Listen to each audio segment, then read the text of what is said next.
Sema amina. Sema amina tena. Kwa ufupi sana, tunajua tumehudumiwa vya tosha. Tusikie neno litakalo tuvusha. Tumesikia asubuhi nguvu ya imani, lakini sasa tunataka kusikia ondoa kinacho kusumbua. Ondoa kile kinacho kusumbua. Ondoa kinacho kusumbua. Nini unaona kinakusumbua? Nini unaona akiko sawa? Nini unaona akijakaa vyema? Nini unaona kinahitaji maombi ya ziada? Kinahitaji maombi mengine? Kinahitaji nguvu ya masaidiano? Wafalme wa pili sura yake ya 5 na mstari wake wa kwanza. Wafalme wa pili sura ya 5 mstari wa kwanza.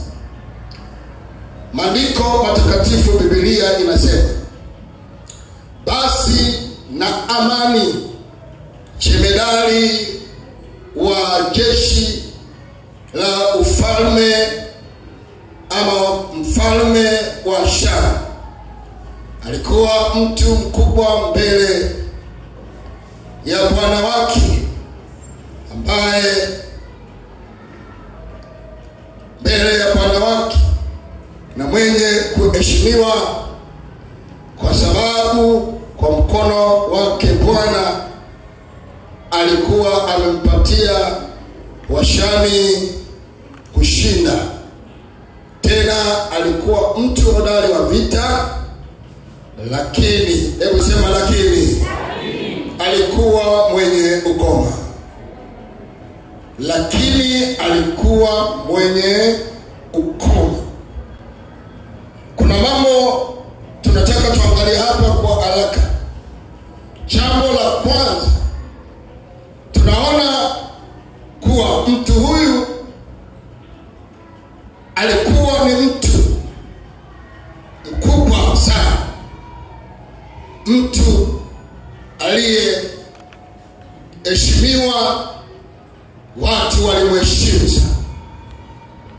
Alipambana na akashinda. Falme alimtegemea sana. Sema amina, haleluya. Falme alimtegemea sana. Tumaini la Washamu lilikuwa kwa Naamani, kwa sababu kuna mtu kwenye Biblia alikuwa mtu mkubwa sana, na huyo ni nani? Naamani. Amina. Lakini watu walikuwa wakubwa kama Samson. Haleluya. Alikuwa mtu mkubwa sana, aliyetikisa mno kipindi cha Wafilisti. Aliwapiga Wafilisti kwa muda mmoja, kwa wakati mmoja, Wafilisti 1000. Amina. Akawaua bila kutumia kitu chenye kinachoheshimika. Anasema aliwapiga na akaua.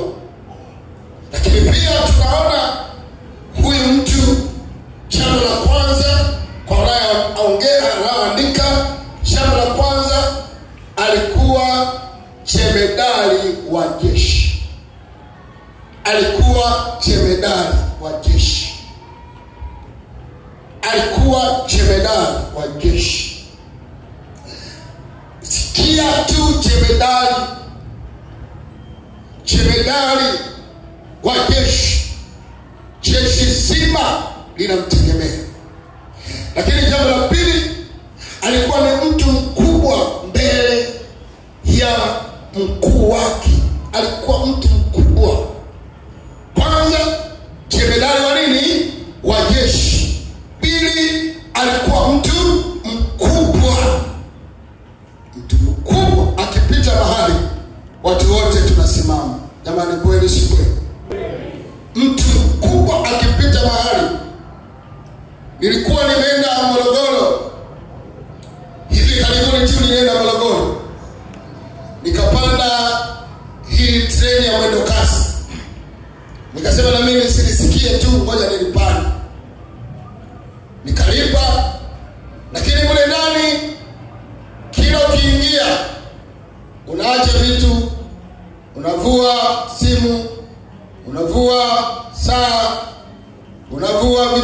kwenye ncha kali. Yaani unapima, unaweka kwenye bakuli, wanavienda vile, wewe mtu unapita. Bila shaka wale watu wanatuvua nguo bila sisi kujua. Sema mimi haleluya kwa watu wanaofika hapa. Sema kama unapita kwenye mashine. Wewe unaona umevaa suruali, lakini bila shaka wale watu wanatupitisha pale tukiwa hatuna nguo. Maana wanaona kila kitu kilichopo ndani yetu. Na wanasema pita, vitu vyako utavikuta huko. Na unaweka bakuli na pita. Ni sheria, ni kwa sababu unataka kupanda, utosema sitapita. Vinginevyo hautapanda hicho chombo. Iwe ni airport, iwe ni wapi, watakupitisha kwenye hicho kifaa. Na utavuliwa nguo bila ridhaa yako. Amina. Kwa sababu wanataka kupata uhakika na usalama wa mali na kutaka kwenda. Sema amina, haleluya. Sema amina kama unanisikia. Sema tena kama unanisikia. Kwa hiyo nimesema sina uhakika, lakini kama wanakiona kitu chenye ncha, amina, na wanakupitisha pale, na kama nimemeza mabangi je, kama nimebeza madawa ya kulevya, kama nimeyaficha huku je, amina, kumbe unapita pale ukiwa hauna kitu. Kama Biblia inasema ulikuja hauna kitu na unarudi hauna kitu. Na hiyo ni sayansi na teknolojia ya kuhakikisha usalama wa nchi. Sema amina, haleluya. Sema tena amina kama unanisikia. Kuhakikisha usalama wa nini? Wa nchi. Lakini pia huyu tunaona kama jemedari, jeshi lote lilikuwa linamtegemea kama mtu anayebeba sistimu yote ya utawala ya Washami kwa enzi hizo. Na alikuwa ni mtu mkubwa, Biblia inasema. Na lakini jambo la tatu, alikuwa ni mtu mwenye kuheshimiwa, mtu mwenye heshima. Kumbe kuna vitu vya kuangalia hapa. Unaweza kuwa jemedari wa jeshi lakini sio mkubwa. Amina. Unaweza ukawa na nyota lakini akawepo mtu mwenye nyota zaidi ya wewe. Sema amina, haleluya. Unaniboa, sema amina, haleluya. Kwa kuwa na nyota hakukutambulishi kwamba wewe umezidi wote. Kuna mwingine ana nyota zaidi ya wewe, haleluya. Kuna mwingine ana neema zaidi ya wewe, haleluya. Kuna mwingine anajua zaidi ya wewe, haleluya. Kuna mwingine anafahamu zaidi ya wewe, haleluya. Kwa kujua kitu akikupi kwamba wewe unaweza kila kitu. Kuna mahali unapungua, kuna mahali unahitaji nguvu ya mtu mwingine, kuna mahali unahitaji mtu mwingine akushike mkono, kuna mahali unahitaji mtu mwingine akusogeze. Huwezi kusogea, lazima wapo mtu akukusogeza. Huwezi kwenda, lazima wapo mtu akukupeleka. Kama nataka kujua system ya mbinguni, Biblia inaniambia ya kwamba aliye chini aliye juu atakuwa nini? Atakuwa chini. Na aliye chini atakuwa wapi? Atakuwa juu. Hii inaonyesha ya kwamba sayansi ya Mungu haifanani na sayansi ya wanadamu. Yeye ni fundi na zaidi ya mafundi wote. Awe fundi lakini yuko fundi aliyeweka nguzo pasipo, aliweka mbingu pasipo nguzo. Tunaona zimeshikamana na hazianguki, ziko vile vile. Huyo Mungu wa kuogopa zaidi, yeye ndiye amiri jeshi mkuu, anayesimamia kila haki ya mwenye haki, anayesimamia kila baraka ya mwenye haki. Na ndio maana katika ulimwengu wa roho wanaangalia sana mtu yule ambaye mbingu inamtambulisha. Atapigwa sana mtu yule ambaye mbingu inamwona. Wewe ambaye mbingu haishughuliki na wewe, hata mchawi hashughuliki na wewe, lakini yule ambaye mbingu inashughulika na yeye, lazima watu wabaya watakuja kupiga. Maana Mungu wetu anaweka ulinzi kwa vitu vya thamani. Hawezi kuweka vitu vya ulinzi kwa mtu asiyekuwa nini? Asiwa thamani. Kama unataka heshima, jikabidhi mikononi mwa Jehova. Sema amina, haleluya. Lakini alikuwa mtu mwenye heshima. Jambo la tatu. Jambo la nne, mtu hodari wa vita. Mtu hodari wa vita. Mtu hodari wa vita. Mungu nisaidie muda nakimbia. Mtu hodari wa nini? Wa vita. Kwani alikuwa jemedari wa nini?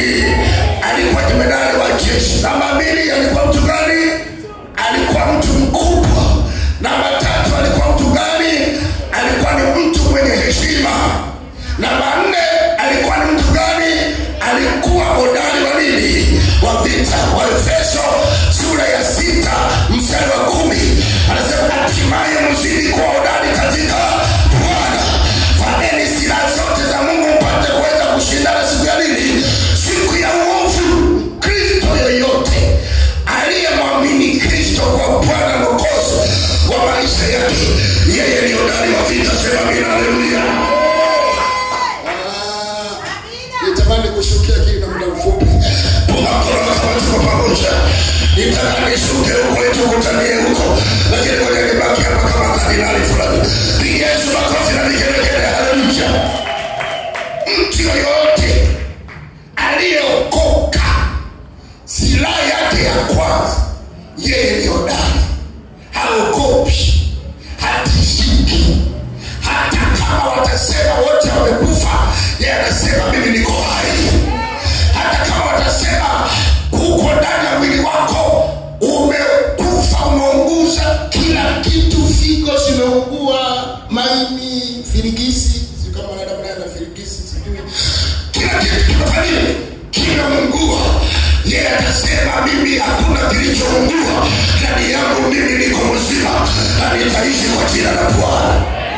Kile kitendo cha kusema nitaishi, Mungu hata kama alikuwa hataki kukutendea muujiza, anaita kabineti ya dharura.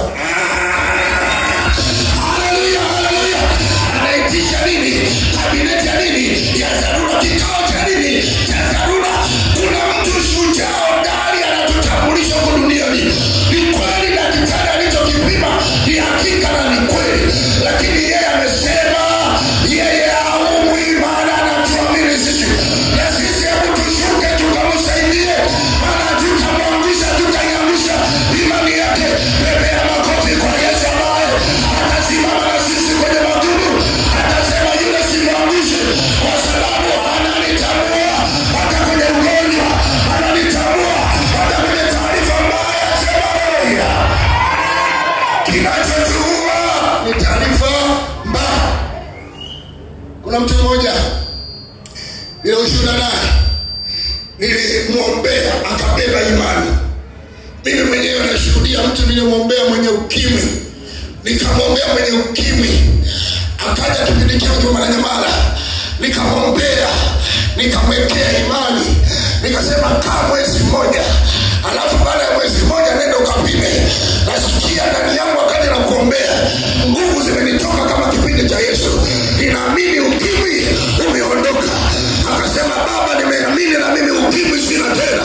Kwa kwanza maombi ya kukiri kwamba hana ukimwi, akakiri siku ya kwanza. Mpaka siku 30 zilipotimia akaenda kupima kwenye hospitali ile ile.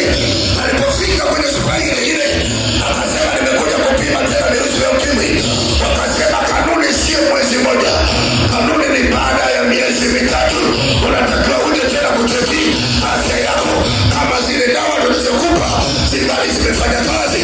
Akasema mimi nimetendewa muujiza, hebu daktari neno kanipime, maana ninasikia kupona. Zile dawa zenu zinganywa mwezi mzima, sijaharisha, sijafanya chochote, kwa hiyo ninahisi nimepona. Daktari anasema acha ujinga, acha imani hizo. Akataja jina la mkuu mmoja, mtu mkubwa Dar es Salaam. Mtu kienda kwa mtu lazima tu watataja amechukua mafuta kwa Mamposa, kumbe wako kina Mamposa wasiojulikana wako kwa mitaani. Sema amina, haleluya.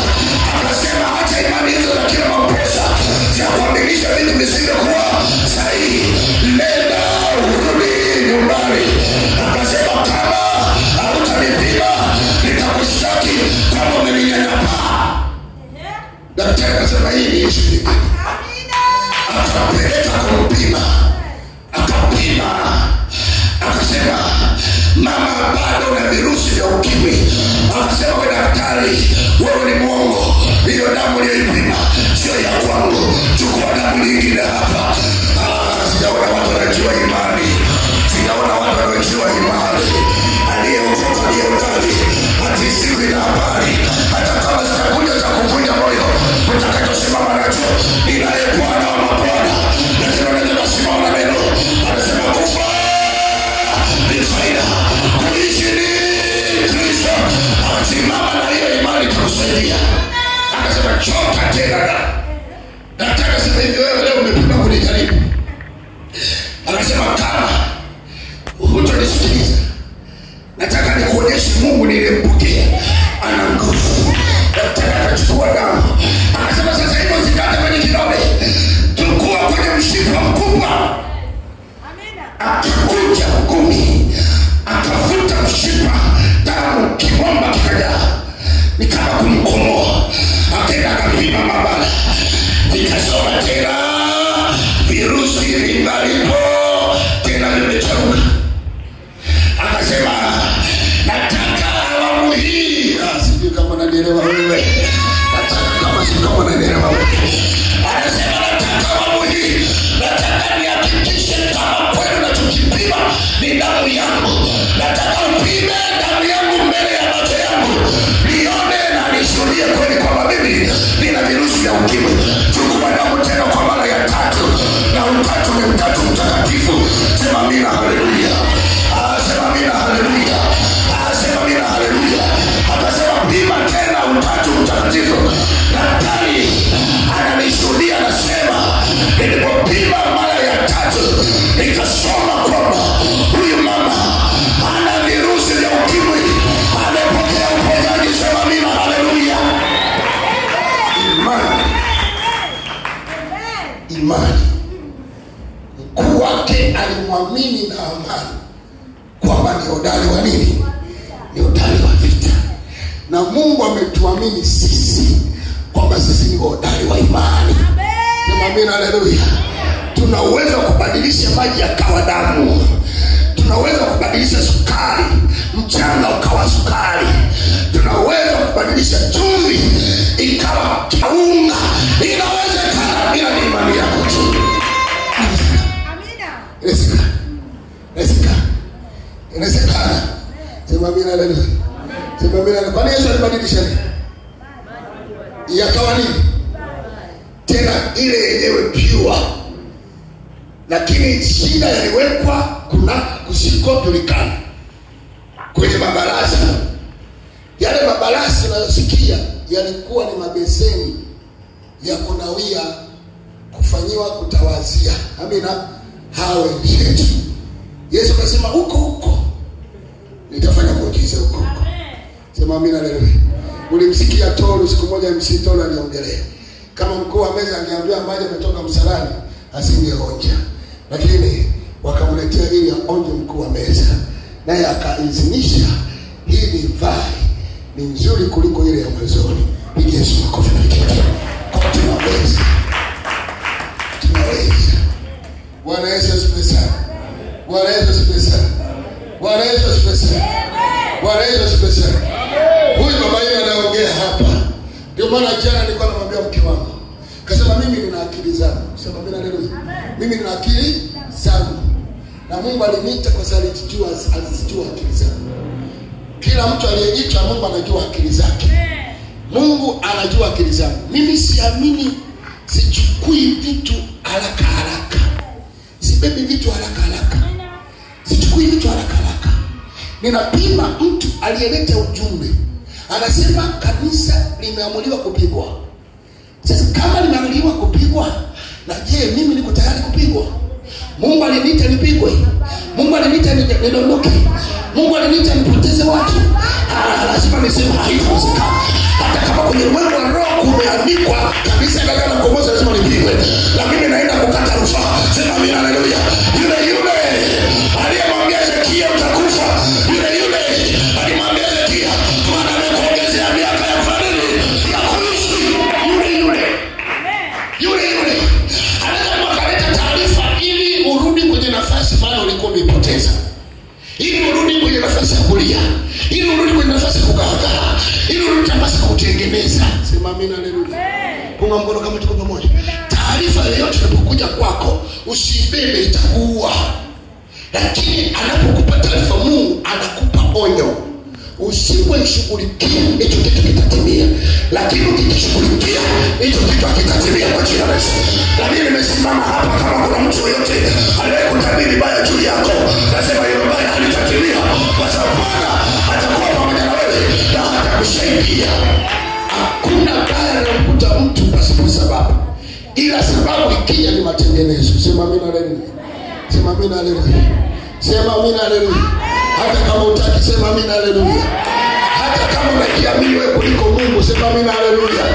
Hata kama unajiona na nguvu kuliko kama mchungaji wako, sema amina, haleluya.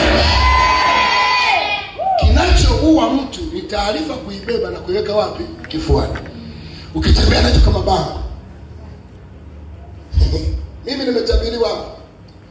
Siku nyingine mwingine mtu akaniletea ndoto. Baba, nimeota wamekuroga umekuwa kichaa. Tukakushika kanisani watu 10 tukakushindwa. Tukakufunga na kamba. Tukakushindwa.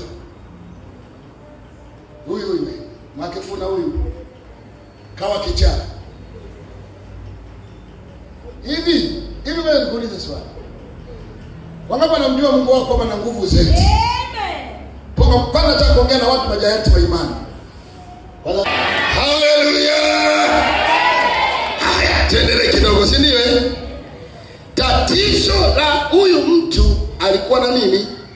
Alikuwa mtu mwenye ukoma. Sasa ngoja na sisi tupate vya kwetu angalau kidogo. Mambo kama 5 kwa haraka tu. Unaweza ukawa na mzuri lakini shida ukasumbuliwa na nini? Na ukoma. Ukawa mwana praise mzuri lakini ukasumbuliwa na nini? Na ukoma. Sasa namba 1, lakini shida tuanze na hivyo, lakini shida yako kubwa. Shida yako kubwa ama shida yangu kubwa ni kuruhusu koma kushika maisha. Kuruhusu koma kushika maisha. Kiburi ni ukoma. Kiburi ni ukoma. Kiburi kinaweza kikazuia usifanikishe kile unachotaka kukifanya. Wengine ni watu wazuri sana, kinachowatesa ni nini? Kiburi. Kiburi sifa mboneka.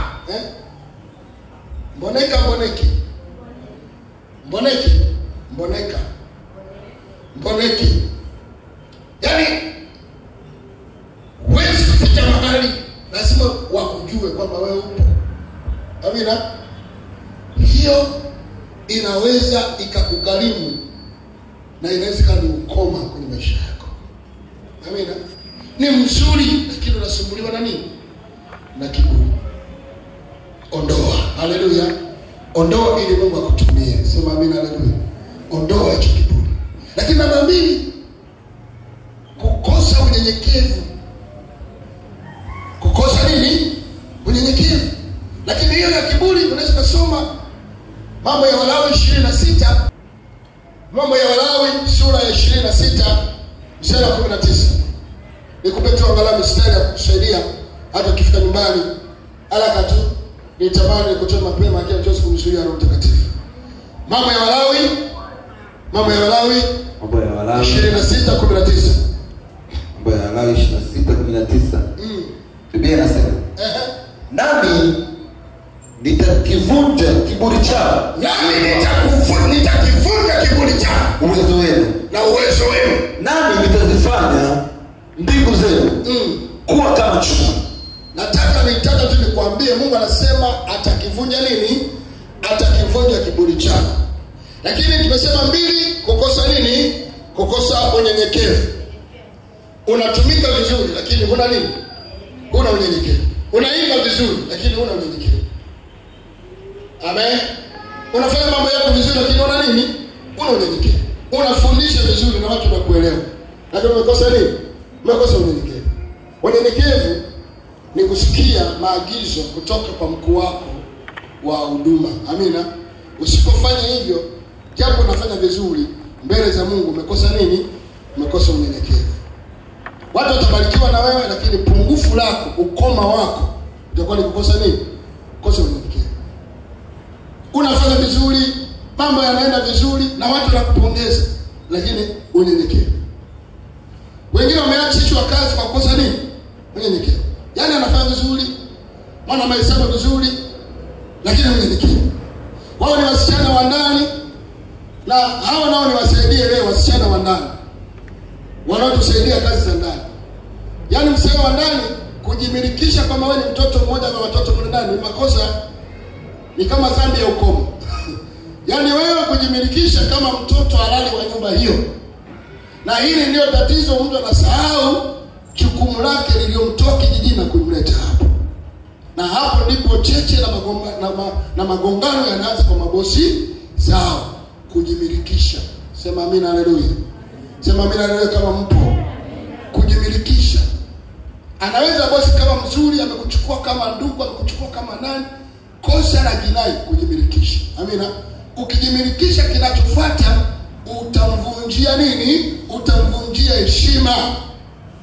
Unyenyekevu utafanya nini? Utaondoka. Na sisi tuliokoka tunafundishana watoto wetu tuwalee kama watoto wafanyakazi wetu tuwalee. Amina. Na hatuwaiti wafanyakazi, tunaita wadogo zetu. Si ndio watu wa Mungu? Sio ndio tunavyofanya kwenye nyumba zetu? Au tunafanya tofauti? Tunawaita nini? Wadogo zetu. Lakini kiuhalisia sio wadogo zetu, ni watumishi wetu. Amina. Sasa kosa kujimilikisha. Ukijimilikisha tu utiifu, amina, unaondoka. Unajiweka haki sawa. Na yeye ashike nyanya na ushike nini? Ushike nyanya. Na yeye afanye hivi na hivi. Mbona yeye hajawahi kupiga deki toka nije? Jamani, hiyo haki ya kujimilikisha ndio inatuondolea nini? Unyenyekevu. Amina. Hiyo ni habari imefika kwa wahusika. Msijimilikishe. Kama mtu amekupenda, kama mtu amekukumbatia, ishi naye kwa heshima ile ile ya ubosi. Amina. Ishi naye heshima ile ile ya kwamba huyu ni mkubwa wangu wa kazi. Kumbuka kilichokuunganisha na yeye na wewe ni kazi. Usipomfanyia kazi zake, maana yake usitahili kukaa tena wapi? Kwenye malango yake. Sawa sawa watu wa Mungu Sawa sawa watu wa Mungu Sawa sawa watu wa mtandaoni wanaosikiliza Kwa huko hapo, kilichokuweka hapo ni kwa sababu umekuja kwa ajili ya kusaidia. Ukiacha kusaidia, basi ujue nyumba hiyo itakushinda. Hata kama atakuja mtu anasema ana mshahara mkubwa kuliko huyo, upendo ni zaidi ya mshahara. Amina. Upendo ni zaidi ya mshahara. Anaweza kuwa anakupa shilingi 40,000 lakini akakuhudumia kwa kila kitu. Sasa huo upendo ni zaidi ya mshahara, si ndio? So ni zaidi ya mshahara. Anakupa kila kitu, mafuta juu yake. Kama ni wa kike na wale wengine, ukiingia kwenye kijani cha buru anasaidia, si ndio? Sasa wewe unataka haki sawa, haiwezekani. Yule atakayekupa 100,000 utaikumbuka 40,000 ya upendo. Piga Yesu makofi kama tuko pamoja. Piga Yesu makofi kama tuko pamoja. Na huu uwe usia wa kila mtu aliye katika nyumba zetu. Nimeongea kama baba, na wewe unasikiza mtandaoni, likamate hilo na utafanikiwa. Sema amina, haleluya. Nitaacha. Sema amina, haleluya. Namba 3, masengenyo ni ukoma.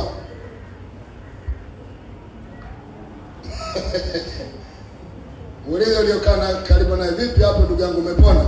Mshike mkono. Nasema mshike mkono. Akimaliza kuandika mshike mkono. Mwambie vipi hicho kiburi, huo ukoma umekuacha? Nongeleze tu kwa upendo. Mwambie vipi hapo shosti. Hii issue vipi? Kwenye eneo hili vipi? Changamoto unayo? Unaita ubui wa Zanzibar. Sasa hivi umbea wito umbea unaitwa ubuni. Shoga nina ubui.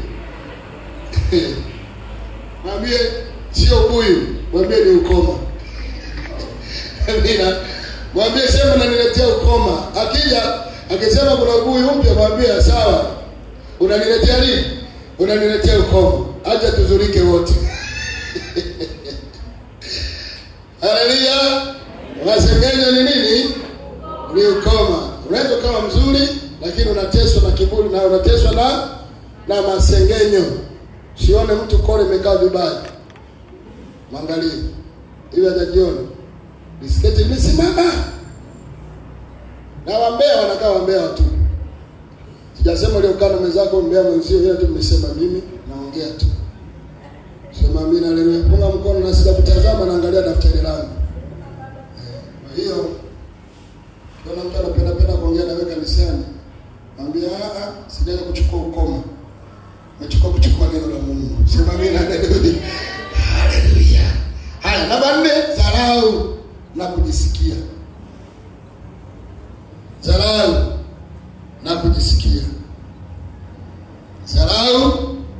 na kujisikia.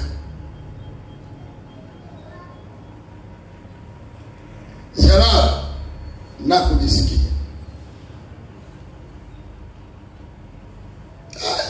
Tena kupita kiasi. Yaani kuna watu wanadharau, wanajisikia. Tena tuangalia hivi.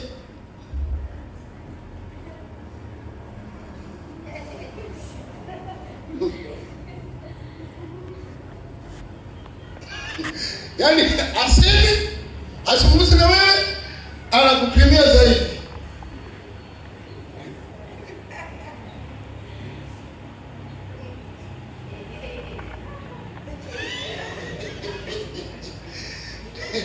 Inauma.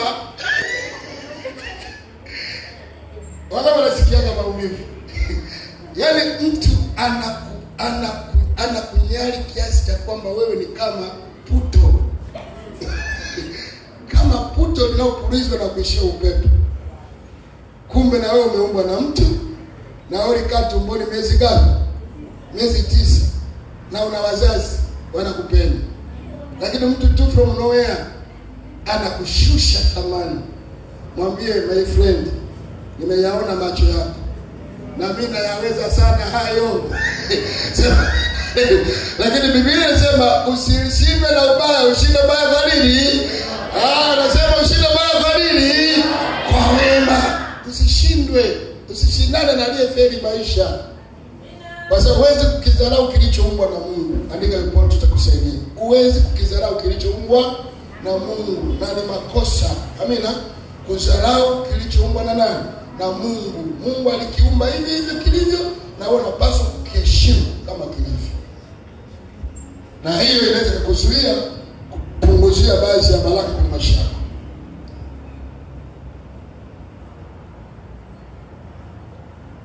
Lakini jambo la 5, uasherati na uzinzi ni ukoma. Amina. Uasherati na uzinzi ni ukoma. Nimetumia maneno mawili. Uasherati ni kwa mtu ambaye hajaolewa wala hajaoa. Amina. Aliyeolewa ndio anaitwa mzinzi. Ametoka nje ya nini? Ya ndoa.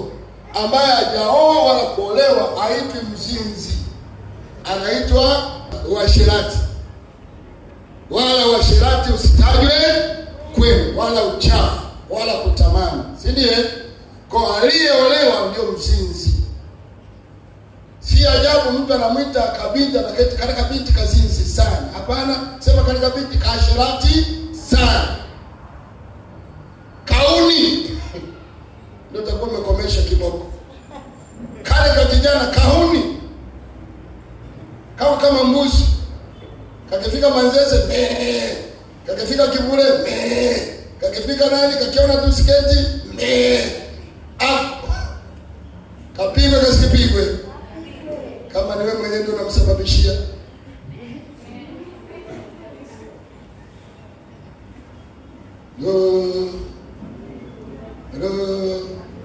Leo dunia imebadilika. Zamani binti alikuwa hawezi kumapproach kijana.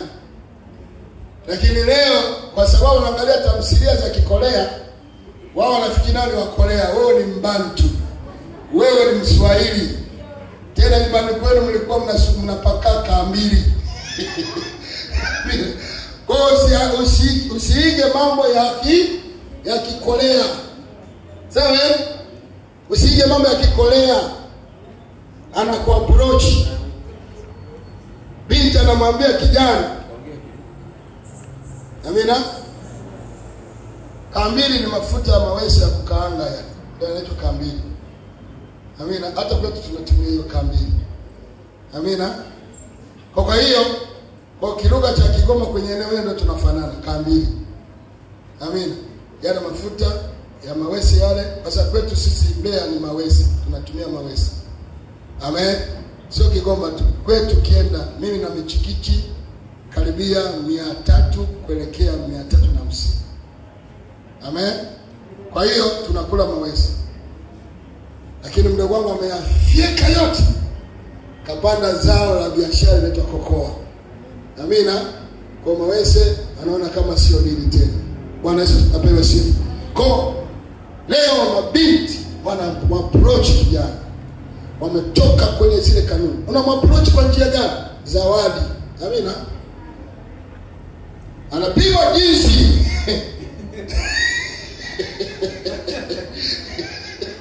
haleluya. Anapigwa jinsi kijana, anasema wow, umejiweka size yangu. Nilikuona. Shima kabisa. Pepo mweusi wewe. Haleluya. Kwa usifanye huo utumbo. Lakini jambo la 6 na la mwisho kwa leo, maana muda wetu umeenda, sitaki kuchelewesha. 6, uchawi na ushirikina. Chawi ni ukoma. Chawi na ushirikina. Kuna mtu mmoja akasema, mbona wewe mchungaji kila mara unapiga tu uchawi kanisani kwako? Nikamuuliza swali, na wewe je, ni miongoni mwao? Umekasirikaje? Umekelekaje kama haumo miongoni wanaoumia? Sema mna, nilikuwa tunasema tuwekane sawa hapa. Tumepewa kazi moja ya kuondoa utawala wa nani? Wa shetani. Ndio kazi yetu. Haleluya. Ndio imetutofautisha na dini zingine.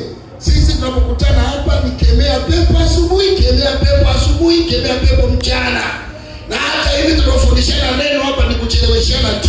Hapa itakuwa ni kukemea pepo, kuharibu utawala wa giza, halafu tunasikia neno, tunaenda wapi? Nyumbani. Neno ni kama kinachotupa kwenda kuingia vitani. Haleluya. Ni sawasawa na mtu anakoki silaha yake kwa ajili ya kwenda wapi? Vitani. Kabla kwenda vitani, anachukua bunduki yake, anaisafisha. Akishaisafisha, anaitesti kama iko sawa, inaweza ikafyatuka. Ndivyo alivyo Mkristo. Tunapokuja kanisani, tunawekeana risasi ndani ya maisha yetu. Haleluya. Kwa leo nimekupa risasi hilo, nenda kalitumie kuna kwenda. Haleluya. Unaweza kawa mzuri, unaweza kawa mwema, unaweza kufanya vizuri, ukawa mwanalida mzuri, lakini kinachokusumbua ni ukoma wa kiburi. Amina. Unaweza kuwa mwinjilisti mzuri na watu wanakupenda, kinachokusumbua ni ukoma wa kukosa nini? Unyenyekevu. Haleluya. Lakini pia unaweza kuwa hivyo, ukawa mzuri, ukoma wako ukawa ni uasherati. Ni mzuri, lakini ile uriziki yani ni kusema tu. Maana kanisani tunaweza kusema maneno haya sikutongoza. Kanisani tunatumia maneno yaliyolainika ya kiungu. Amina. Wewe kazi yako tu ni kuambia mabinti nakupenda. Utapenda wangapi? Amina. Utapenda wangapi? Utataka wangapi? Ukimwona mweupe ana mwanya, upenda mwanya wako. Muongo. Kuna zaidi ya mwanya wewe unapenda. Haleluya. Na mkome kabisa. Sema amina. Haleluya. Yaani kila mara tu Mungu anatu, kama mimi utanifanya kaka yako, utanipenda upendo wa agape. Amina. Kama mimi nitakufanya dada yako, nitakupenda upendo wa nini? Wa agape. Na huu ndio upendo unatuunganisha. Kama huyu Paulina hana wazo baya na mimi, sawa, nikumkumbatia hivi, kuna dhambi gani?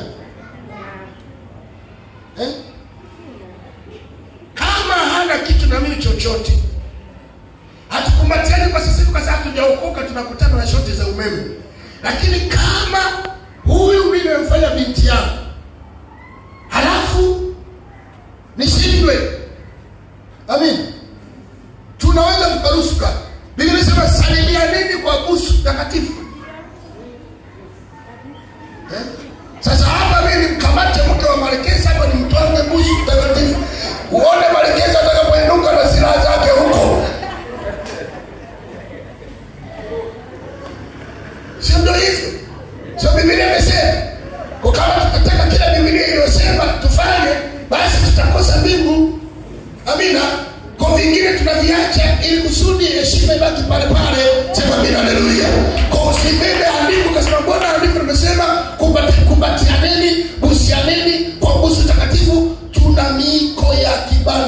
Amina. Pamoja tumeokoka, hatuwezi kuacha miko ya nini? Ya kibantu ambayo inatumanisha na kutuwekea heshima.